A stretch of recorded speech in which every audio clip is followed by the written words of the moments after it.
કે અમે સોમનાથ વિધાનસભામાં હું તમારા માટે એકલો જ કાપીશ અમે. નમસ્કાર મિત્રો, આજે આપણે તમને ભાઈ એક જાંબાઝ ધારાસભ્યની વાત કરવાની છે. આ ધારાસભ્ય છે ગીર સોમનાથ જિલ્લાના.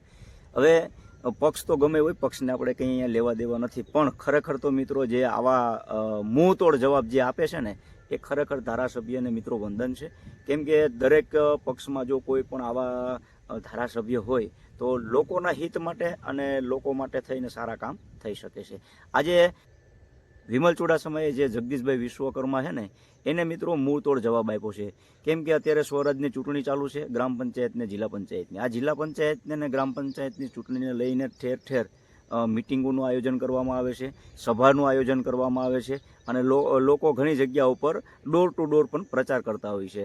હવે વાત કરીએ મિત્રો આપણે વિમલભાઈ ચુડાસમાની, કે ગીર સોમનાથ જિલ્લાની અંદર ઘણી વખત અવારનવાર મીડિયાની અંદર છવાયા હોય તો તે વિમલભાઈ ચુડાસમા છે. પછી વિધાનસભા હોય તોય, અને બીજા નાના મોટા કોઈ પણ લોકોના હિતના પ્રશ્નો હોય તોય પણ, પછી મચ્છીમારીના જે પ્રશ્નને લઈને પણ હોય છે, ખારવા સમાજના જે પણ કાંઈ દરિયાને લઈને પ્રશ્ન હોય તો એમાં પણ અગ્રેસર હોય છે.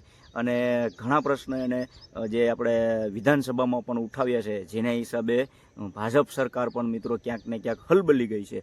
અને આવા ભાઈ જાંબાઝ જો ધારાસભ્ય હોય તો ગમે તેને હલબલાવી નાખે. કેમ કે કોંગ્રેસની અંદર ઘણા ખરા ધારાસભ્ય એવા છે કે જે બોલવામાં કાંઈ ઘટે જ નહીં અને લોકોના હિત માટે લડે છે. અને ખરેખર જે લોકોના હિત માટે લડે છે ને, એનું અત્યારે લોકો એની કદર નથી કરતા.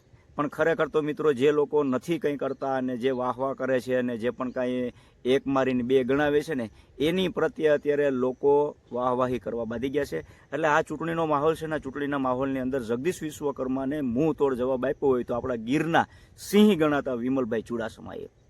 ખરેખર મિત્રો પહેલાં તમે આ સાંભળી લેજો અને પછી આપણે વિગતવાર ચર્ચા કરશું. આ જગદીશભાઈ વિશ્વકર્માને હું કહેવા માંગુ છું કે અમે સોમનાથ વિધાનસભામાં હું તમારા માટે એકલો જ કાપીશ, અમે બીજા કોઈને બોલાવવાના નથી. જોયો ને મિત્રો, આ એક વિમલ ચુડાસમા જ બોલી શકે છે. કેમ કે ઘણા બધી પક્ષો છે અને ઘણા બધી ધારાસભ્ય છે, સાંસદ સભ્ય છે, છતાં પણ આજ દિન સુધી કોઈ પણ પ્રકારનું કોઈ કંઈ બોલ્યા નથી. અને માત્ર ને માત્ર વિમલ ચુડાસમાનું એક જ એવું કહેવું છે કે અહીંયા વિમલ ચુડાસમા એક જ કાફી છે. અને જો એક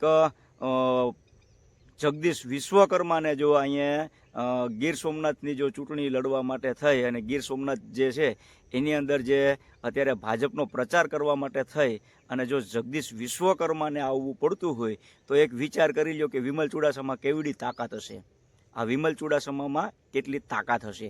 આ એક એનો મિત્રો પોઈન્ટ છે અને આ પોઈન્ટ જડબાતોડ એને જવાબ આપ્યો છે. તમારું શું કહેવું છે ને મિત્રો, એ મને કમેન્ટમાં જણાવજો. કેમ કે આપણે આવા ને આવા અવનવા વિડીયો તમારી સમક્ષ લઈને આવવાના છે. તો કોઈ પણ વ્યક્તિએ મિત્રો કમેન્ટ કરવાનું ભૂલવું નહીં, શેર કરવાનું ભૂલવું નહીં. નવા છો તો બેલ આઇકનનું બટન દબાવી દેજો અને સબસ્ક્રાઈબ કરી લેજો. તો આજનો આ વિડીયો તમને કેવો લાગ્યો છે મિત્રો, એમાં કમેન્ટમાં દર્શાવી દેજો. જય હિન્દ, જય ભારત.